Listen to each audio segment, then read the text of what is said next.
Most people reviews stuff. They also say this product is the price is quite good. We've found pros and cons on this type of product. But overall, it's a supreme product and we are well recommend it. When you however want to know more details on this product, so read the reports of those who have already used it.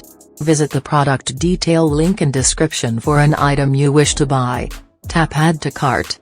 When you've finished adding items to your cart, tap the shopping cart icon. If you need to edit the items in your cart, tap save for later or delete next to the item in the cart.